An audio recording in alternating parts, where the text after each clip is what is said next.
Great day, everyone, and thanks for tuning in to the Strategic Possibilities Show, where we discuss success and growth to help you launch potential in your personal and professional life. My name is Emmett Ferguson, and I am your host. And today, I'm so excited to have this very special guest with me. Her name is Emily Royalty Batchelor, and for those of you in the writing world or editing, this is an amazing episode for you because she is a super high-level editor and she's been editing in journalism and writing for all sorts of different newspapers and well-known newsletters for quite a while now. And I wanted to bring her on this episode to share not only like tips and things, but also part of her story. And, I know a lot of you that are listening are going to get a lot of value out of this because it's not very often that you get to find an expert who has like experience like Emily. So Emily, I just want to get an idea for the audience right now, just so they can understand a little bit more about what you do. What type of editing are you currently doing? Is it for newspapers or what? Hi, Emmett. Yeah, thanks for having me on. So right now, I would say I've been writing and editing professionally for just shy of 10 years. And at my current level, I'm doing a lot of different things. I have a day job where, as you said, I edit very high-level newsletter, which include not just editing, but also content creation. And then I also do several things on the side, including everything from blogging for other companies to consulting with other people's blogs to, right now, for instance, I'm editing a memoir for a client and we're getting to the cover design of that. So it's pretty exciting. I have my thumbs in a lot of pies right now. Very cool. And is just to get an idea for the design part, is that something that you do at the beginning or is that something you do at the end? So I started for the memoir, what we did was we started with the content. We got about 75 to 80% of the way through the content, at which point I regrouped with my author and said, okay, now we're at this stage. It's time to start thinking about our next steps as we finish. So I would say you do the editing first, but everything is about juggling balls. There's different components that you have to be aware of at various times throughout the process. Awesome. And there's two groups of people that I could see getting a lot of value out of this podcast. And it's both from your experience as not only an editor, but also a writer, because you didn't start your career off as like straight into editing, right? You started off as, I think you said, a journalist or reporter. Is that right? That's correct. Yes. So right out of college, my last semester of college, I found myself in a situation where I had to get an internship. And I ended up being hired. Very fortunately, I had about 2 weeks to secure an internship. I ended up finding one with a local newspaper. It wasn't my ideal because I was very aware of how difficult the industry was. It's very taxing, but I ultimately am very fortunate that they hired me because it was very foundational for a lot of my education as a writer. And then from there,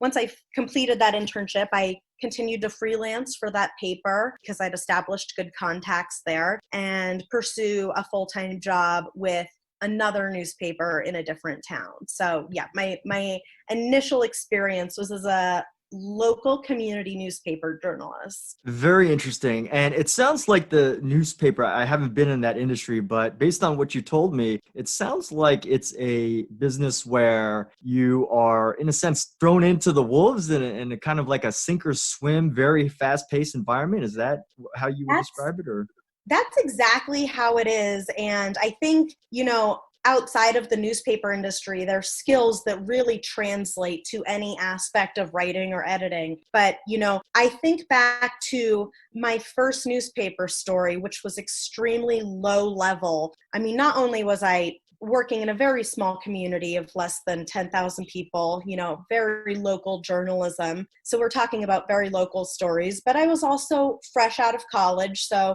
my editors really wanted to test my skills. And my first story was reporting on a local bread baking competition. And I remember being so fearful going into that situation with my notepad. This was before recorders were on iPhones. Okay, yeah. And and my little digital camera, and my editor, who was I had two editors, and they both served valuable purposes for my learning curve there. But one of my editors, who was very supportive, just said, you just have to go and tap someone on the shoulder. And that's what I did. I went and started just tapping people on the shoulder, saying, "Excuse me, I'm Emily. I'm with the local newspaper." That's awesome. And from there, it just became heavier and heavier. It went to town hall meetings where I wasn't educated on, local government. So I remember my second story, I made a pretty substantial error in the story where we were getting complaints immediately. And I was thinking, this is it. I'm about to get fired. Okay. My editor was on the phone with me, and she said, "No, we just figure out the correction, own it, and we'll print a correction. That's how this works." Oh, wow. Okay. Very cool. Well, thank you for sharing the story about that moment, because it sounds like it was one of those very memorable, like first time experiences that helped to, I would say, even mold how you go about probably editing to this day. But I mean, just like to have that experience of that leadership, right? Someone to Yeah, say like, absolutely. I mean, there are so many lessons. I could probably spill more lessons from my newspaper days than I've gathered maybe, in the previous 10 years since then. It was such a learning experience. And for any new writer or editor out there, one of my first tips has always been, does your local newspaper need any freelancing?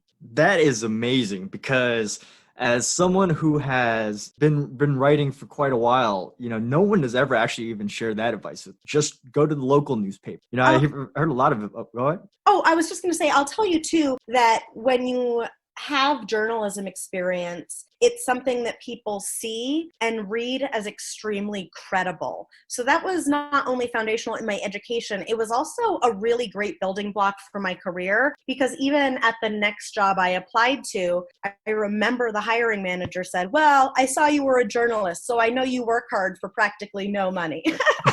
Okay. Wow, that's interesting. All right. Well, at least he was pretty straightforward. Yeah, it was that. Well, that was another great job too, but that's neither here nor there. Awesome. All right. So that's a great tip on how to get started as an editor, or at least to get started as a journalist, and, over time work your way up. So how about for writers, if they aren't journalists?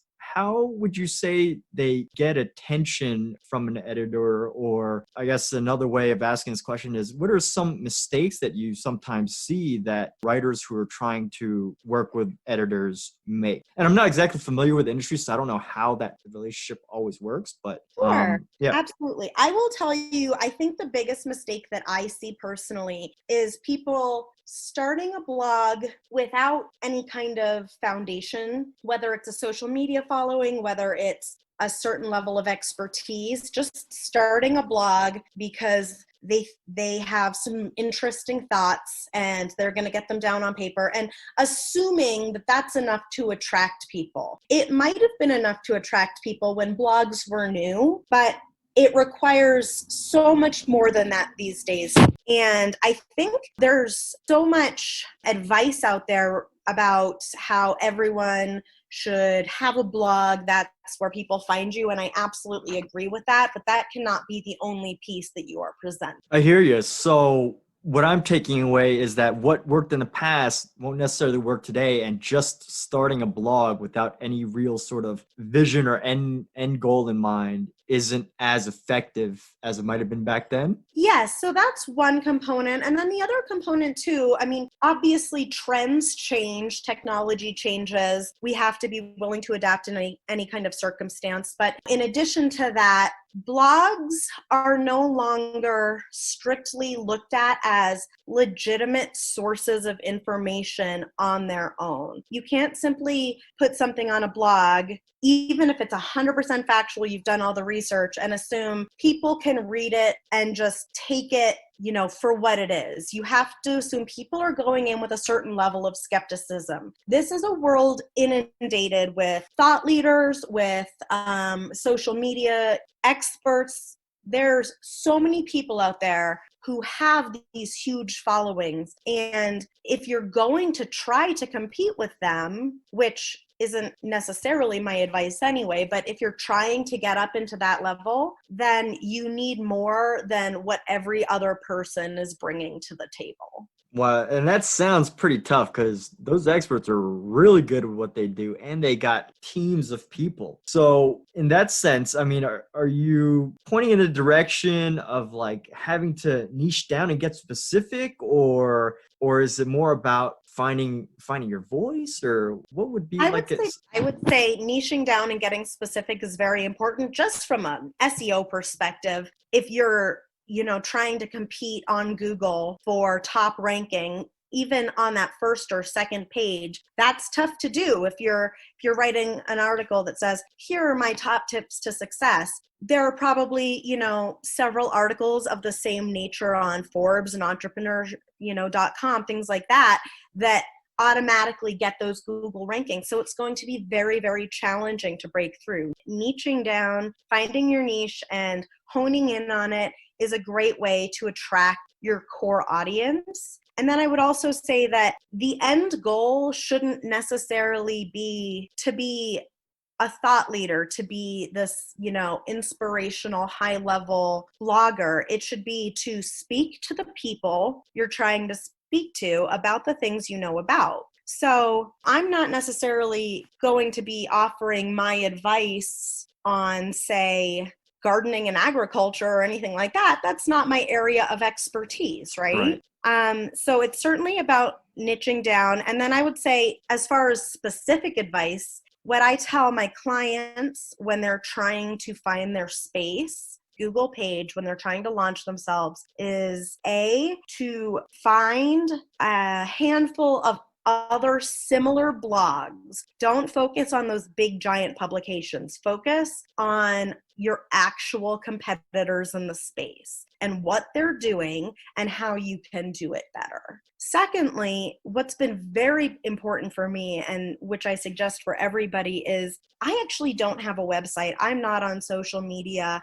I've found success strictly at this point through perseverance, cold calling, or more importantly, later in life, through my network. Whenever I'm in a situation where I'm thinking I could use more work right now, the first people I reach out to are people I know that are in that field that I know I can speak to already. I know I have valuable services to offer there. That's awesome, because I think, especially with digital media today, or at least I do, I don't speak for anyone else, but like I feel like, not having a website is almost like, how would you even find clients without it? But you got to remember that for centuries, millennium, people have been doing without the internet and a website. So I'm so glad you share that with and everyone out there, is that making sure that you manage your network and that cold outreach.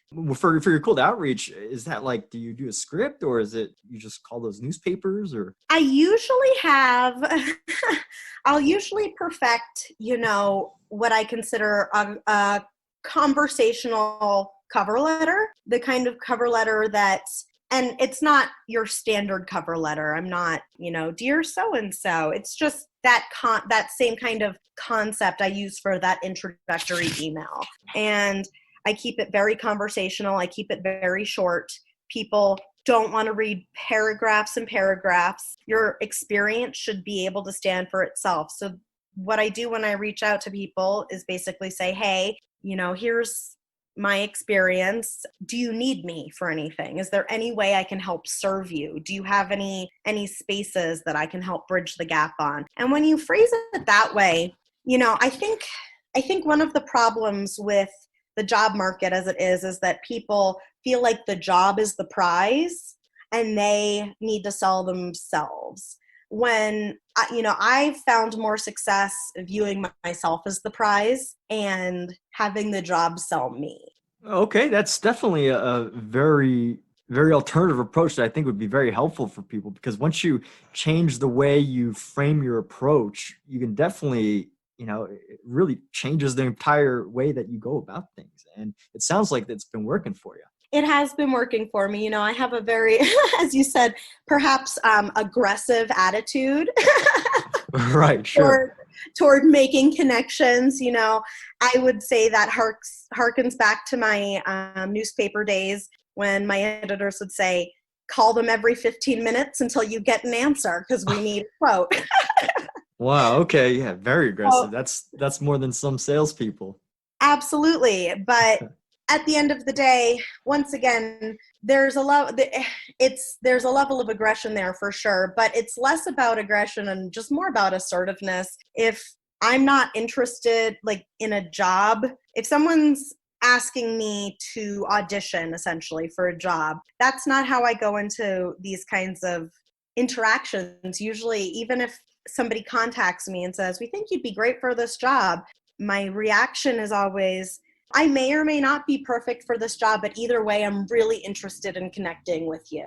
I'd love to talk to you more about whether I'm the right fit for this job, and if not, how else I might help to serve you. Because when you focus back on what you can do for the client rather than what the client can do for you, suddenly that desperation is coming from them, not from you. They're no longer desperate for, or you're no longer desperate for them. They're desperate for you now. Mm-hmm, mm-hmm. Yeah, and that's awesome. So basically, the approach is to, be assertive, but also, once you do get the conversation going, to make sure that you understand how to add value to the conversation. Is that? That's exactly it. That is a perfect way of summarizing my word dump right there. Very nice, very nice. Okay, and here's another question. So you have the experience as a reporter, and you did the entry level journalism, and now you're doing some great editing work for some huge newsletters.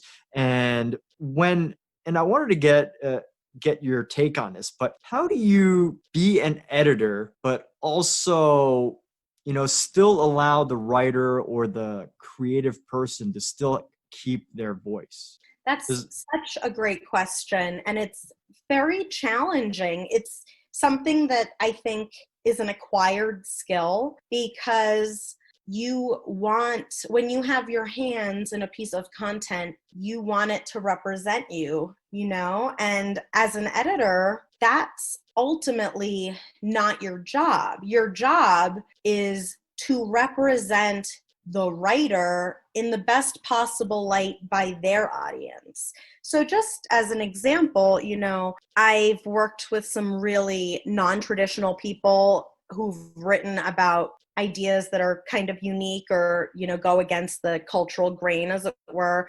Things like, don't go to college, don't own a home, those kinds of messages. And, well, hey, I went to college and I own a home, So I have to figure out, my job is not to say, well, here's, my kind of take on this situation as well. My job is to step into the voice of the writer. And I think being a good editor requires a certain level of empathy. You have to really put aside your own ideals, your own perspective, to make sure you are relaying the message that is intended to be relayed by the person whose name is on it. Right on. And is there like a level of, and you were mentioned those controversial topics. So as an editor, are you responsible also for like a PR to a certain extent as well? Or, based on what you're saying, editors would do better to just focus on their jobs and then let the PR people handle that side? Oh, that's an interesting question. And it's honestly one I've struggled with throughout my career. And, it really depends on what kind of writing you're doing. If you're talking about factual writing, whether it's technical, trade, whether it's news, there you have to be really cautious of bias. And bias can come out in ways that we don't see ourselves, word choices, things like that. So that's a little bit different. Whereas blogs, things like that, those are actually inherently meant to be biased. So yes, it is about doing the job. That's a component of anything for sure. But there's also, a level of trying to understand the writer and their perspective outside of your own perspective, to understand what value they may be adding to their audience, even if you're not part of their audience, even if you're reading them and thinking like, this doesn't necessarily apply to me. This doesn't, this isn't advice that would work in my life. You have to sit back and say, I'm not this person's audience. Who is this person's audience, and how are they speaking to them? And how am I going to help distill that message in a way that highlights the person to the best of their advantage without compromising what they're trying to say? So there's a balance for sure. And I can't tell you, here's how you do it, because I think at the end of the day, it's a learned skill. You just have to be able to put aside your own perspective and adopt somebody else's. That's great. And earlier you did mention empathy. So I think that is definitely a very key part of that. But also on the other side, thinking from the marketing side, is what does the audience want? Correct. Awesome. All right. And that question actually came up. I was listening to or reading a book, and it said something about Judd Apatow, the comedian, comedy movie screenwriter, and it was saying how he used to like get into arguments with directors, or get upset when directors would, or not directors, but like the producers, when they wanted to change something in the story. And I was just wondering, like, have you ever had like a writer get upset at you for wanting to make a certain change, or does that Absolutely. happen? Really? Yes.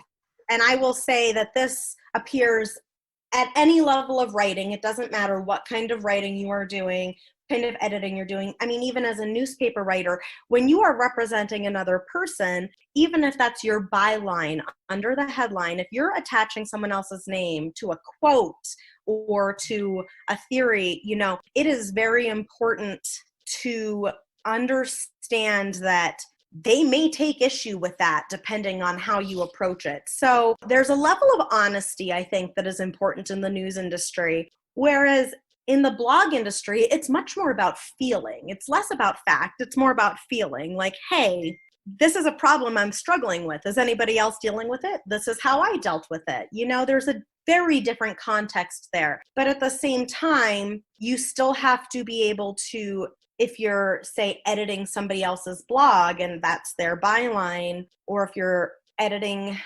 really anything that's attached to another person's name, you have to be conscientious that they may take issue with how you present them. So there's a delicate balance there. And in my experience, that requires a lot of communication, but it also requires a level of pushback. So, for instance, my memoir writer, she had a couple anecdotes. She said, I think these are really important.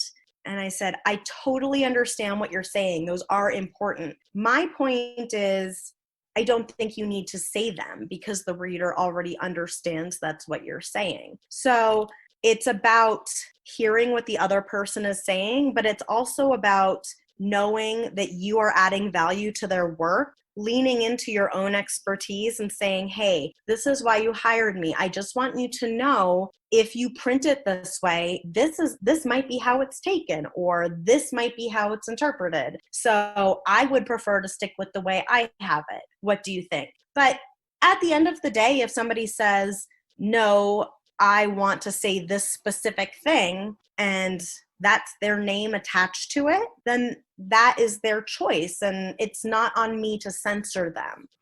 Oh, okay. So what you're saying is basically that for certain types of editing, especially the one that you just described in that memoir, it's being that expert sounding board or consultant for ideas, and making sure that you help them have the most impactful voice. Yes, and also As opposed to writing it for them. As opposed to writing it for them. And, that's also kind of tricky because, certainly there's a level of ghostwriting involved in many aspects of my job. But again, everything should be, if it's not your name attached to it, if you're the editor, everything ultimately should be a conversation back and forth with the writer saying, here's how I feel. The editor saying, here's how I'm interpreting how you feel. Is that correct? And the writer saying, no, that's not right. Or yes, that's totally right. You know what I mean? Yeah, absolutely. So being able to step in the shoes of also the audience, the potential reader, to be able to give that secondary perspective before the book's release. right? Yeah. And you know Okay. what one of this might be overly simplistic, but I always tell people when they're thinking of their audience, when they're thinking of their reader, to think of themselves. They are their own ideal audience. If they're speaking truly to themselves and their expertise, their goal is to attract other people that understand exactly what they're saying. And that means people that are very, very similar to them. So you have to read it when you're going back. Say you don't have an editor, say you're just writing, or if you're editing someone else's writing, if your job is as an editor, you have to sit back and be able to read it, not just from the perspective as the person who wrote it, as the person who's fine tuning it, but as the person who's absorbing it.